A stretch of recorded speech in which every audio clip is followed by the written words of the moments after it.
Thank you to my friend from Illinois for scheduling this. Thank you, Mr. Speaker, for the time.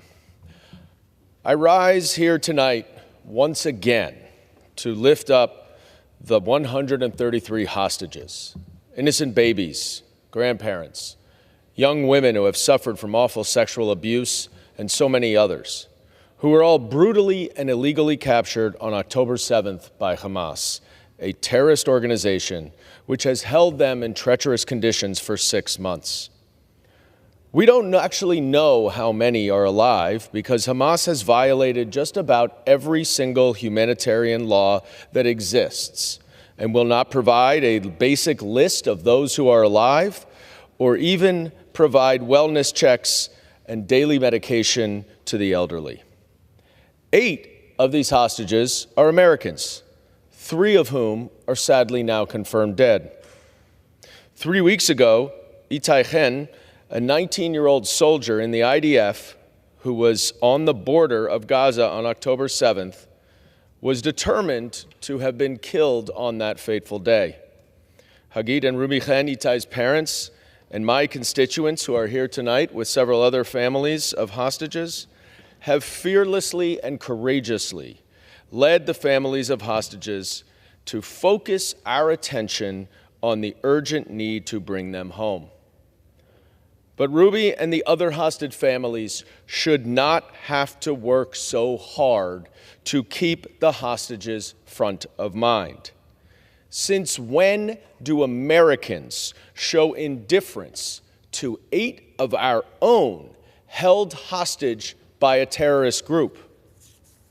Since when do international organizations and democratic countries around the world simply allow a terrorist group to hold hostages from 26 different countries captive for 6 months with deafening silence? Is it only because they are Jewish that they are viewed differently? We all want this conflict to end. We want the violence to stop. So let me give you 2 simple actions that can end this conflict immediately. First, Hamas can lay down their arms and relinquish control of the Gaza Strip.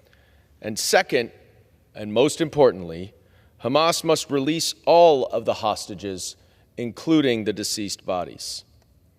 That will end this today. There was a permanent ceasefire on October 7th when Hamas executed the worst terrorist attack on the Jewish people since the Holocaust. Hamas has vowed to repeat that attack over and over again if given the opportunity. Just imagine if after 9/11, Al-Qaeda controlled Mexico or Canada and vowed to continue to attack the United States from our own border again and again. Would a single person in this country have called for us to retreat and let Al-Qaeda remain in power next door, poised to replicate 9/11 again? Of course not. There are many calls for some kind of a ceasefire.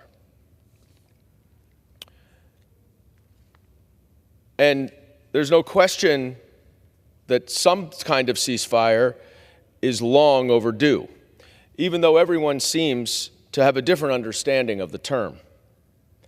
No question Israel must do its part. The Israeli government must increase humanitarian aid so that displaced Palestinians can get the food and medical care they need, and they have been doing that much more robustly since a conversation between President Biden and Prime Minister Netanyahu last week. And the Israeli government must be willing to enter into a reasonable agreement to stop the violence and get the hostages out. But one requirement of any reasonable, rational ceasefire agreement must include that the innocent, tortured, illegally held hostages are released. I challenge anyone in this building, in my district in New York City, or in any of the 435 districts around this country to publicly say that a ceasefire agreement of any kind need not include the return of the illegally abducted hostages. But Israel has no control over the hostages. Hamas does.